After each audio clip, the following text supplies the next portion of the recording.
ನಮಸ್ಕಾರ ವೀಕ್ಷಕರೇ, ನಾನು ಅಡ್ವೊಕೇಟ್ ಅನಿಲ್, ಬೆಂಗಳೂರು. ನಾನು ಕಳೆದ ಸಂಚಿಕೆಯಲ್ಲಿ ಚೆಕ್ ಬೌನ್ಸ್ ಬಗ್ಗೆ ನಿಮಗೆ ಇಂಟ್ರೊಡಕ್ಷನ್ ಹೇಳಿದೆ. ಸೊ ಈ ಚೆಕ್ ಬೌನ್ಸಲ್ಲಿ ನೆಕ್ಸ್ಟ್ ಏನು ಮಾಡಬೇಕು ಈ ಥರ ಆದಾಗ ಅಂದರೆ ಯಾರು ದುಡ್ಡು ಕೊಟ್ಟಿರ್ತೀರ ಅವರು ಲೀಗಲ್ ನೋಟಿಸ್ ಕಳಿಸೋವಂಥದ್ದು. ಲೀಗಲ್ ನೋಟಿಸ್ ಹೇಗೆ ಕಳಿಸ್ಬೇಕು, ನೀವಾಗೆ ಕಳಿಸ್ಬಿಟ್ರೆ ಎಷ್ಟೊಂದು ಹೇಳೋದನ್ನೇ ಮರ್ತು ಬಿಡ್ತೀರಾ. ನಿಮ್ಗೆ ಯಾಕೆ ಅಂದರೆ ಪ್ರಾಕ್ಟಿಕಲ್ ಎಕ್ಸ್ಪೀರಿಯೆನ್ಸ್ ಇರಲ್ಲ. ಒಂದು 5-10 ಸಾವಿರ ಲೀಗಲ್ ನೋಟಿಸ್ಗೆ ಲಾಯರ್ಗೆ ಕೊಡಬೇಕಲ್ಲ ಅಂತ ನೀವೇ ಕಳ್ಸೋಕೆ ಹೋಗಿ ನೀವು ಅದನ್ನು ಹೇಗೆ ಕಳಿಸ್ಬೇಕು ಅನ್ನೋದು ಗೊತ್ತಿಲ್ಲದೆ, ಏನೇನು ಆ್ಯಡ್ ಮಾಡಬೇಕು ಅನ್ನೋದು ಗೊತ್ತಿಲ್ಲದೆ ನೀವಾಗೆ ಕಳಿಸಿದ್ರೆ ಅದು ನಿಮಗೆ ಅದು ಉರುಳಾಗ್ಬಿಡುತ್ತೆ. ಸೊ ಅದಕ್ಕೆ ಯಾವುದಾದ್ರೂ ನಿಮಗೆ ಪರಿಚಯ ಇಲ್ಲ ಅಂದರೆ ನೀವು ಈಗೆಲ್ಲ ಟೆಕ್ನಾಲಜಿ ಫಾಸ್ಟಾಗಿರೋದ್ರಿಂದ ಈ ಯೂಟ್ಯೂಬ್, ಸೋಷಿಯಲ್ ಮೀಡಿಯಾ ನಿಮ್ಮ ಮನೆಗಳ ಹತ್ರ ಯಾರಿರ್ತಾರೋ ಅವ್ರ ಹತ್ರ ಲಾಯರ್ಗಳ ಹತ್ರನೇ ಕಳಿಸೋದು ಹೆಚ್ಚು ಸೇಫರ್. ಸೊ ಇದೊಂಥರ ಇದು ಅಟ್ರ್ಯಾಕ್ಟ್ ಆಗೋದು ಯಾವಾಗ ಅಂದರೆ ಲೀಗಲಿ ಎನ್ಫೋರ್ಸಬಲ್ ಡೆಟ್ ಅಂತ ಹೇಳ್ತೀವಿ. ಇದನ್ನು ಒಂಥರ ಮನಿ ಅಥವಾ ಲೋನ್ ಟ್ರಾನ್ಸಾಕ್ಷನ್ ಬಿಟ್ವೀನ್ 2 ಪೀಪಲ್ ಆದಾಗ ಅಷ್ಟೇ ಈ ಆ್ಯಕ್ಟು ಎನ್ಯಾಕ್ಟ್ ಆಗುವಂಥದ್ದು. ಸೊ ನೀವು ಸೆಕ್ಯೂರಿಟಿಗೆ ಅಂತ ಕೊಟ್ಟಿದ್ದನ್ನು ಸೆಕ್ಯೂರಿಟಿಗೆ ಅಂತ ಕೊಟ್ಟಿರೋವಂಥ ಟೈಮಲ್ಲಿ ಇದನ್ನು ಕೋರ್ಟ್ಗೆ ಪ್ರೆಸೆಂಟ್ ಮಾಡಿದ್ರೆ, ಈ ಚೆಕ್ನ ಏನಾದರೂ ಆ ಸೆಕ್ಯೂರಿಟಿ ಅಂತ ಕೊಟ್ಟಿರೋ ಡೇಟ್ ಒಳಗಡೆ ಕೋರ್ಟ್ಗೆ ಪ್ರೆಸೆಂಟ್ ಮಾಡಿದ್ರೆ ಅದು 138 ನೆಗೋಷಿಯಬಲ್ ಇನ್ಸ್ಟ್ರೂಮೆಂಟ್ ಆ್ಯಕ್ಟ್ 1881 ಕೆಳಗಡೆ ಬರೋದಿಲ್ಲ. ಸೊ ಅದಕ್ಕೆ ರಿಪ್ಲೈ ನೋಟಿಸ್ ಕೊಡಬೇಕಾದ್ರೂ ಅಷ್ಟೇ, ಅಕ್ಯೂಸ್ಡೇ ಯಾರೇ ಅಕ್ಯೂಸ್ಡ್ಗಳಾದರೂ ಅಷ್ಟೇ ರಿಪ್ಲೈ ನೋಟಿಸ್ ಕೊಡಬೇಕಾದ್ರೆ ನೀವುಗಳು ಅಷ್ಟೇ ನೀವಾಗೆ ಕೊಡುವಂಥದ್ದಲ್ಲ. ನೀವು ನಿಮ್ಮ ಲಾಯರ್ಸ್ನ ಕಾಂಟ್ಯಾಕ್ಟ್ ಮಾಡಿ ಅದರಲ್ಲಿ ಏನು ಕ್ಲಾಸ್ ಹಾಕಬೇಕು ಏನು ಕ್ಲಾಸ್ ಹಾಕಬಾರ್ದು ಅಂತ ತಿಳ್ಕೊಂಡು ನೀವು ಅಷ್ಟೇ ರಿಪ್ಲೈ ಕೊಡಬೇಕು. ಅದು ವಿತಿನ್ 15 ಡೇಸಲ್ಲೇ ಕೊಡಬೇಕು. ನೀವು ನೋಟಿಸ್ ಸರ್ವ್ ಮಾಡಿದ ತಕ್ಷಣ 15 ಡೇಸ್ ಒಳಗಡೆ ಕೊಟ್ಟಿಲ್ಲ ಅಂದರೆ ನೀವು ಅಡ್ಮಿಟ್ ಮಾಡ್ಕೊಂಡಂಗೆ, ನೀವು ಅವರು ಯಾರು ಕಂಪ್ಲೇನೆಂಟ್ ಇರ್ತಾರೆ, ಯಾರು ಲೀಗಲ್ ನೋಟಿಸ್ ಕಳಿಸಿರ್ತಾರೆ ಅವ್ರು ಕಳಿಸಿದ್ದೆಲ್ಲ ನೀವು ಒಪ್ಕೊಂಡಂಗೆ. 15 ದಿವಸದೊಳಗೆ ನೀವು ರಿಪ್ಲೈ ಕೊಡಲೇಬೇಕು ಲಾಯರ್ ಮುಖಾಂತರ. ಸೊ ಕೊಟ್ಟಿಲ್ಲ ಅಂದರೆ ಕೇಸ್ ಆಗುತ್ತೆ. ಆಗ ಕೋರ್ಟ್ಗೆ ಹೋದರೂ ಬ್ಯಾಲೆನ್ಸ್ ಶಿಫ್ಟ್ ಆಗುತ್ತೆ, ಜಸ್ಟಿಸ್ ಬ್ಯಾಲೆನ್ಸ್ ಶಿಫ್ಟ್ ಆಗುತ್ತೆ ಕಂಪ್ಲೇನೆಂಟ್ ಕಡೆಗೇ. ನೀವು ಆನ್ಸರ್ ಮಾಡಿಲ್ಲ, ರಿಪ್ಲೈ ಕೊಟ್ಟಿಲ್ಲ ಲೀಗಲ್ ನೋಟಿಸ್ಗೆ. ಲೀಗಲ್ ನೋಟಿಸ್ ಅಂದರೆ ಅದೊಂಥರ ಡಿಮ್ಯಾಂಡ್ ನೋಟಿಸ್. ಅವರು ಡಿಮ್ಯಾಂಡ್ ಮಾಡ್ದಂಗೆ ನಾನು ಕೊಟ್ಟಿರೋ ಹಣನ ವಾಪಸ್ ಕೊಡು ಅಂತ. ಸೆಕ್ಯೂರಿಟಿಗೆ ಅಂತ ಇಟ್ಟಿದ್ದೋ ಅಥವಾ ಕದ್ಕೊಂಡೋದ್ರೋ ಅಥವಾ ಯಾರಾದರೂ ಕಿತ್ಕೊಂಡೋದ್ರೋ ಅದೆಲ್ಲ ಬೇಡ. ಒಂದು ಚೆಕ್ ಈಸ್ ಎನಫ್ ಅಷ್ಟೇ. ಸೊ ಏನೇನು ಲಿಸ್ಟ್ ಆಫ್ ಡಾಕ್ಯುಮೆಂಟ್ ಬೇಕು ಈ ಚೆಕ್ ಬೌನ್ಸ್ ಕೇಸ್ ಹಾಕೋದಕ್ಕೆ ಅನ್ನೋದಾದರೆ, ಒಂದು ಚೆಕ್ ಲೀಫ್, ಆಮೇಲೆ ರಿಟರ್ನ್ ಮೆಮೊ, ಬ್ಯಾಂಕಿಂದ ಬಂದಿರುವಂಥ ಇನ್ಸಫಿಷಿಯನ್ಸಿ ಆಫ್ ಫಂಡ್ ಅಥವಾ ಅಕೌಂಟ್ ಕ್ಲೋಸ್ಡ್ ಏನೇನೋ ಇರುತ್ತಲ್ಲ ಆ ಒಂದು ರಿಟರ್ನ್ ಮೆಮೊ, ಅದ್ರ ಜೊತೆಗೆ ಲೀಗಲ್ ನೋಟಿಸ್, ಅದ್ರ ಜೊತೆಗೆ ಅಕ್ನಾಲೆಜ್ಮೆಂಟ್ ಮತ್ತು ರೆಸಿಪ್ಟು. ಇನ್ ಕೇಸ್ ಅಕ್ನಾಲೆಜ್ಮೆಂಟ್ ಬಂದಿಲ್ಲ ಅಂದರೆ ಪೋಸ್ಟಲ್ ಟ್ರ್ಯಾಕಿಂಗ್ ರಿಪೋರ್ಟ್ ಅದನ್ನು ಹಾಕಬೇಕು. ಅದ್ರ ಜೊತೆಗೆ ಈ BCR ಕೆಳಗಡೆ ಈ 138 ನೆಗೋಷಿಯಬಲ್ ಇನ್ಸ್ಟ್ರೂಮೆಂಟ್ ಆ್ಯಕ್ಟಲ್ಲಿ ಕಂಪ್ಲೇಂಟ್ ಹಾಕಿ 1881 ಇದರಲ್ಲಿ ಕಂಪ್ಲೇಂಟ್ ಹಾಕಿ ಇಶ್ಯೂ ಡಾಕ್ಯುಮೆಂಟ್ಸ್ನ ಅಟ್ಯಾಚ್ ಮಾಡಿ ಕೋರ್ಟ್ಗೆ ವಿತಿನ್ 45 ಡೇಸ್ 46 ಡೇ ಒಳಗಡೆ ಈ ಕೇಸ್ನ ಹಾಕುವಂಥದ್ದು. ಸೊ ಅಕ್ಯೂಸ್ಡ್ಗಳು ಅಷ್ಟೇ ರಿಪ್ಲೈ ಮಾಡಲೇಬೇಕು.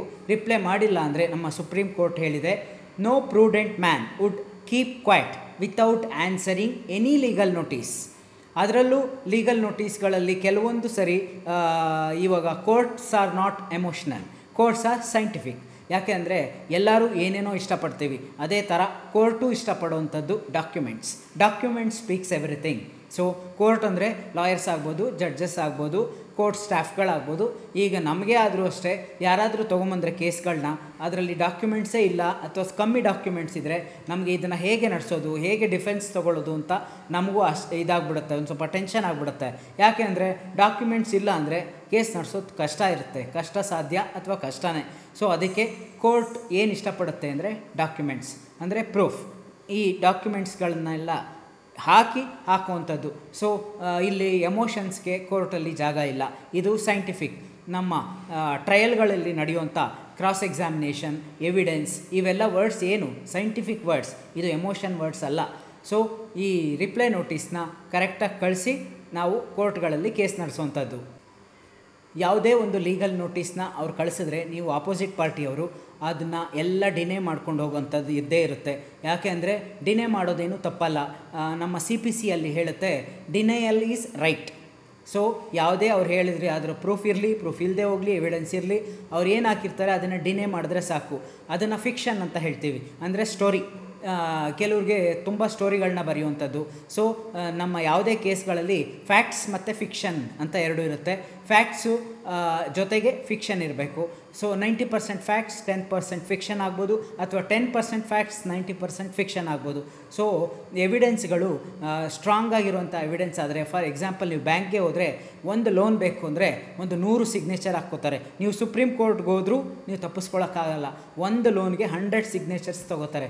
ನಿಮ್ಗೆ ಅದನ್ನು ಓದೋಕ್ಕೂ ಆಗಲ್ಲ, ಓದಿದ್ರೆ ಅರ್ಥನೂ ಆಗಲ್ಲ, ಟೈಮೂ ಸಿಗಲ್ಲ. ಸೊ ಆ ಥರ ಬ್ಯಾಂಕ್ ಲೋನ್ಗಳಲ್ಲಿ ಸಿಗ್ನೇಚರ್ ಹಾಕಿದಾಗ ನೀವು ಅದನ್ನು ಸ್ಟ್ರಾಂಗ್ ಎವಿಡೆನ್ಸ್ ಅಂತ ಹೇಳ್ತೀವಿ. ಸೊ ಕೆಲವೊಂದು ಕಡೆ ಎವಿಡೆನ್ಸ್ ಇಲ್ಲದೆ ಬರೀ ಫ್ಯಾಕ್ಟ್ಸ್ನೇ ಹೇಳ್ತಾ ಇರ್ತಾರೆ. ಸೊ ಆ ಬರೀ ಫ್ಯಾಕ್ಟ್ಸ್ ಆದರೆ ಅದನ್ನೆಲ್ಲ ಡಿನೇ ಮಾಡಿದ್ರೆ ಆಯಿತು. ಯಾಕೆಂದರೆ ಡಿನೇ ಮಾಡೋದು ಅಪರಾಧ ಅಲ್ಲ. ಸೊ ಡಿನೇ ಮಾಡೋದು ನಮ್ಮ ರೈಟ್ಸ್.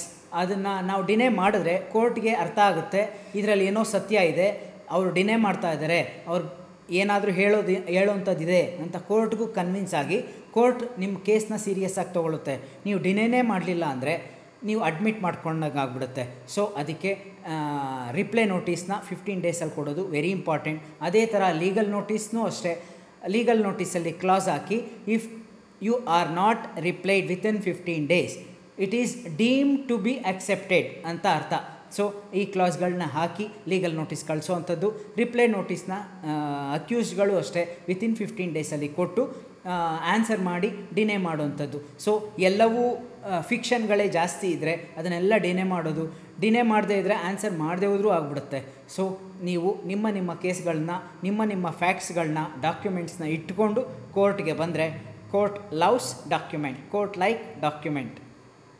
ಅದೇ ರೀತಿ ಕಂಪ್ಲೇನೆಂಟ್ ಎವಿಡೆನ್ಸ್ ಮತ್ತು ಅಕ್ಯೂಸ್ಡ್ ಎವಿಡೆನ್ಸ್ ಅಂದರೆ ಓರಲ್ ಎವಿಡೆನ್ಸ್. ಕಂಪ್ಲೇನೆಂಟ್ಗೆ ಸೆಕ್ಯೂರಿಟಿಯಾಗಿ ಕೊಟ್ಟಿರೋದ್ರಿಂದ, ಸೆಕ್ಯೂರಿಟಿ ಪರ್ಪಸ್ಗೆ ಕೊಟ್ಟಿರೋ ಚೆಕ್ ಇರೋದ್ರಿಂದ ಕಂಪ್ಲೇನೆಂಟ್ಗೆ ಚೆಕ್ಕು ಡಾಕ್ಯುಮೆಂಟ್ರಿ ಎವಿಡೆನ್ಸ್. ಆದರೆ ಅಕ್ಯೂಸ್ಡ್ಗೆ ಓರಲ್ ಎವಿಡೆನ್ಸ್ ಅದೇ ಎವಿಡೆನ್ಸ್ ಆಗಿರುವಂಥದ್ದು. ಸೊ ಈ ಎವಿಡೆನ್ಸ್ ಇಲ್ಲದೆ ಹೋದರೆ ಕೋರ್ಟಲ್ಲಿ no justice. Court not based on emotion, court based on scientific. So ಚೆಕ್ಕನ್ನು ಬರಿಬೇಕಾದ್ರೆ ಎಷ್ಟು ಕೇರ್ಫುಲ್ಲಾಗಿರಬೇಕು ಅನ್ನೋದಕ್ಕೆ ನಾನು ನಿಮಗೆ ಎಕ್ಸಾಂಪಲ್ ಕೊಟ್ಟರೆ ನಿಮಗೆ ಈಸಿಯಾಗಿ ಅರ್ಥ ಆಗುತ್ತೆ. ನೀವು ಹೇಳ್ತೀರಾ ನಿಮ್ಮ ಎಲ್ಲ ವೀಡಿಯೋದಲ್ಲೂ ನಾವು ಎಕ್ಸಾಂಪಲ್ಸ್ನ ನೋಡ್ತೀವಿ, ಬೇರೆ ವೀಡಿಯೋಗಳಲ್ಲಿ ನಮಗೆ ಎಕ್ಸಾಂಪಲ್ಸ್ ಅಷ್ಟು ಈಸಿಯಾಗಿ ಸಿಗಲ್ಲ ಅಂತ ಹೇಳ್ತೀರಾ. ಸೊ ಅದಕ್ಕೆ ಒಂದು ಎಕ್ಸಾಂಪಲ್ ಹೇಳ್ತಾ ಇದ್ದೀನಿ ನೋಡಿ. ಚೆಕ್ಕಲ್ಲಿ ಚೆಕ್ ಬಾಕ್ಸ್ ಅಂತ ಇರುತ್ತೆ. ಆ ಇನ್ ಬಾಕ್ಸಲ್ಲಿ ನೀವು ಮಧ್ಯದಿಂದ ಬರೆಯುವಂಥದ್ದು, ಗ್ಯಾಪ್ ಬಿಟ್ಟು ಬರೆಯುವಂಥದ್ದು ಇಂಥವನ್ನೆಲ್ಲ ಮಾಡಬಾರ್ದು. ಸೊ ಸ್ಟಾರ್ಟಿಂಗಿಂದನೇ ಬರಿಬೇಕು. ಫಾರ್ ಎಕ್ಸಾಂಪಲ್ ಈಗ ನೀವು 4 ಲಕ್ಷ ಕೊಡಬೇಕಾಗಿರುತ್ತೆ ಅನ್ನೋದಾದರೆ ಲೀಗಲಿ ಎನ್ಫೋರ್ಸಿಬಲ್ ಡೆಟ್ ಅಂತ ಹೇಳ್ತೀವಿ. ಅದನ್ನು ಎನ್ಫೋರ್ಸಿಬಲ್ ಅಂದರೆ ಲೀಗಲಿ ರಿಕವರೇಬಲ್ ಡೆಟ್ ಅಂದರೆ ಲೋನ್ ಅಂತ ಅರ್ಥ. ಸೊ ಇದನ್ನು ನೀವು 4 ಲಕ್ಷ ಅಂತ ಫಿಗರಲ್ಲಿ ಬರೆಯೋದಾದರೆ ಸ್ಟಾರ್ಟಿಂಗಿಂದನೇ 4 ಅಂತ ಬರೆದು ಲ್ಯಾಕ್ಸ್ ಅಂತ ಬರೆದು 4 ಲ್ಯಾಕ್ಸ್ ಓನ್ಲಿ ಅಂತ ಬರೀಬೇಕು. ಅದೇ ರೀತಿ ವರ್ಡ್ಸಲ್ಲಿ ಬರೆಯೋದಾದರೆ FOUR 1 ಲೆಟರ್ಗೆ ಆಗೋಷ್ಟು ಗ್ಯಾಪ್ ಅಷ್ಟೇ ಬಿಟ್ಟು LAKHS ಓನ್ಲಿ ಅಂತ ಬರೀಬೇಕು. ನೀವೇನಾದರೂ 4 ಆದಮೇಲೆ ಸ್ವಲ್ಪ ಗ್ಯಾಪ್ ಬಿಟ್ಟು ಲ್ಯಾಕ್ಸ್ ಅಂತ ಬರೆದ್ರೆ ಅದನ್ನು ಮಿಸ್ಯೂಸ್ ಮಾಡ್ಕೋತಾರೆ. ಹೇಗೆ ಮಿಸ್ಯೂಸ್ ಮಾಡ್ಕೋತಾರೆ ಅನ್ನೋದಕ್ಕೆ, ಯಾಕೆ ಅಂದರೆ ಇಲ್ಲಿ ಎಲ್ಲವೂ ಮೋಸಗಳೇ ನಡೀತಾ ಇರೋದ್ರಿಂದ ನಮಗೆ ಪುಕ್ಸಟ್ಟೆ ಸಿಕ್ಕಿದ್ರೆ ಎಲ್ಲವೂ ನಮಗೇ ಇರಲಿ ಅನ್ನೋ ಥರ ಆಗಿಬಿಡುತ್ತೆ. ಸೊ 4 ಆದಮೇಲೆ ಗ್ಯಾಪ್ ಬಿಟ್ಟು ಲ್ಯಾಕ್ಸ್ ಅಂತ ಬರೆದ್ರೆ 4 ಆದಮೇಲೆ TEN ಅಂತ ಬರೆದ್ರೆ ಎಷ್ಟಾಯಿತು 14 ಆಗಿಬಿಡುತ್ತೆ. ಅದೇ ರೀತಿ ವರ್ಡ್ಸಲ್ಲೂ ಫಿಗರಲ್ಲೂ ಅಷ್ಟೇ 4 ಹಿಂದೆ ಏನಾದರೂ ನೀವು ಜಾಗ ಬಿಟ್ಟಿದ್ರೆ 1 ಅಂತ ಹಾಕ್ಕೊಂಡ್ಬಿಡ್ತಾರೆ. 4 ಲಕ್ಷ ಇದ್ದಿದ್ದು 14 ಲಕ್ಷ ಆಗಿಬಿಡುತ್ತೆ. 14 ಲಕ್ಷ ನೀವು ಕೊಡುವಂಥದ್ದಾಗುತ್ತೆ. ಸೊ ಅದರಲ್ಲಿ ಅದನ್ನು ಪ್ರೂವ್ ಮಾಡೋಕ್ಕೆ ಬೇರೆ ಬೇರೆ ಮಾರ್ಗಗಳಿದೆ, ಅದನ್ನು ಹೇಳ್ತೀನಿ. ಸೊ ನೀವು ಚೆಕ್ಕನ್ನು ಕೊಟ್ಟಾಗ ಡೇಟನ್ನು ಮೆನ್ಷನ್ ಮಾಡೋದನ್ನು ಮರಿಬಾರ್ದು, ನಿಮ್ಮ ಸೈನನ್ನು ಮೆನ್ಷನ್ ಮಾಡಬೇಕು. ಅದೇ ವರ್ಡ್ಸಲ್ಲಿ ಮತ್ತು ಫಿಗರ್ಸಲ್ಲಿ ನೀವು ಬರೀಬೇಕು. ವರ್ಡ್ಸಲ್ಲಿ 1 ಲೆಟರ್ಗೆ 1 ವರ್ಡ್ಗೆ ಆಗೋಷ್ಟು ಗ್ಯಾಪನ್ನು ಬಿಡಬೇಕೇ ಹೊರತು ಜಾಸ್ತಿ ಗ್ಯಾಪ್ ಬಿಟ್ಟರೆ 4 ಲಕ್ಷ 14 ಲಕ್ಷ ಆಗಿಬಿಡುತ್ತೆ. ಸೊ ಇದನ್ನು ಈಗ ಆಗೋಗಿದ್ದರೆ ಮುಂದೆ ಆಗೋರು ಇದನ್ನು ಹೇಗೆ ಎಚ್ಚರಿಕೆಯಾಗಿರಬೇಕು ಅನ್ನೋದಕ್ಕೆ ನಾನು ಸೆಕ್ಷನ್ಸ್ಗಳ ಸಮೇತ ಹೇಳ್ತೀನಿ. ಸೊ ಈಗ ಈ ಥರ ಆದಾಗ ಏನು ಮಾಡಬೇಕು, ನೀವು 4 ಲಕ್ಷ ಅಂತ ಬರೆದಾಗ 1 ವರ್ಷ 6 ತಿಂಗಳು 3 ತಿಂಗಳಾಗಿರುತ್ತೆ. ಅದನ್ನು 14 ಅಂತ ಬರ್ಕೊಂಡಾಗ ಅದು ಯಾರು ಬರೀತಾರೆ ಆ ಥರ ಬರೆದವ್ರಿಗೆ ಗೊತ್ತಿರುತ್ತೆ. ಆ ಇಂಕು, ಆ ಫೋರ್ಸು ಮತ್ತು ಹ್ಯಾಂಡ್ ರೈಟಿಂಗು ಅದೆಲ್ಲವೂ ಸ್ವಲ್ಪ ವ್ಯತ್ಯಾಸ ಆಗೇ ಆಗುತ್ತೆ. ಅದನ್ನು ನಾವು FSLಗೆ ಕಳಿಸ್ಬೋದು. Section 45, section 47, section 74 of Indian evidence ಆ್ಯಕ್ಟಲ್ಲಿ FSLಗೆ ನಾವು ರೆಫರ್ ಮಾಡಿಸಿ ಕೋರ್ಟಿಂದ ನಿಮ್ಮ ಚೆಕ್ ಬೌನ್ಸ್ ಕೇಸಲ್ಲೇ ಇದನ್ನು ಅಪ್ಲಿಕೇಶನ್ಗಳನ್ನ ಹಾಕಿ FSLಗೆ ಕಳಿಸಿ ನಾವು ಹ್ಯಾಂಡ್ ರೈಟಿಂಗ್ ಎಕ್ಸ್ಪರ್ಟ್ಸ್ನ ಕಾಂಟ್ಯಾಕ್ಟ್ ಮಾಡಿಸಿ ಅದನ್ನು ವೆರಿಫಿಕೇಷನ್ಗೆ ಕಳಿಸೋವಂಥದ್ದು. ಸೊ ಈ ಒರಿಜಿನಲ್ ಬರೆದಿರೋ ಅಂಥ ಡೇಟು ಇಂಕ್ಗೂ ಈಗ ರೀಸೆಂಟಾಗಿ ಬರೆದಿರೋ ಇಂಕ್ಗೂ ಡಿಫ್ರೆನ್ಸು, ಏಜ್ ಎಷ್ಟು, ಅದರ ವಯಸ್ಸೆಷ್ಟು, ಇದರದಕ್ಕೂ ಅದಕ್ಕೂ ಎಷ್ಟು ಡಿಫರೆನ್ಸ್ ಇದೆ ಅನ್ನೋದನ್ನು FSL ಅವರು ಕಂಡುಹಿಡಿತಾರೆ. ಆದರೆ ಅದಕ್ಕೆಲ್ಲ ಖರ್ಚು ವೆಚ್ಚಗಳು ಜಾಸ್ತಿ ಆಗುತ್ತೆ, ಹಣ ಶ್ರಮ ಎಲ್ಲ ಹೆಚ್ಚಾಗ್ಬಿಡುತ್ತೆ. ಸೊ ಆ ಮಾರ್ಗ ಇದೆ, ಅದಕ್ಕೆ ಯಾಕೆ ಅವಕಾಶ ಕೊಟ್ಟು ಅದಕ್ಕೊಂದಷ್ಟು ಖರ್ಚು ಮಾಡಿಸ್ಕೊಂಡು ಅದಕ್ಕೊಂದಷ್ಟು ಕಷ್ಟಪಟ್ಕೊಂಡು ಯಾಕೆ ಓಡಾಡಬೇಕು? ಸೊ ಆ FSL ತನಕ ಹೋಗೋಕ್ಕೆ ಬಿಡದೆ ನೀವು ನಿಮ್ಮ ಚೆಕ್ಗಳಲ್ಲಿ ಗ್ಯಾಪ್ಗಳನ್ನ ಬಿಡದೆ ನೀವು ವರ್ಡ್ಸಲ್ಲಾಗ್ಬೋದು ಫಿಗರ್ಸಲ್ಲಾಗ್ಬೋದು ಬರೆದಾಗ ನಿಮಗೆ ಯಾವುದೇ ಒಂದು ಅವಾಂತರಗಳು ಗಂಡಾಂತರಗಳಾಗಲ್ಲ.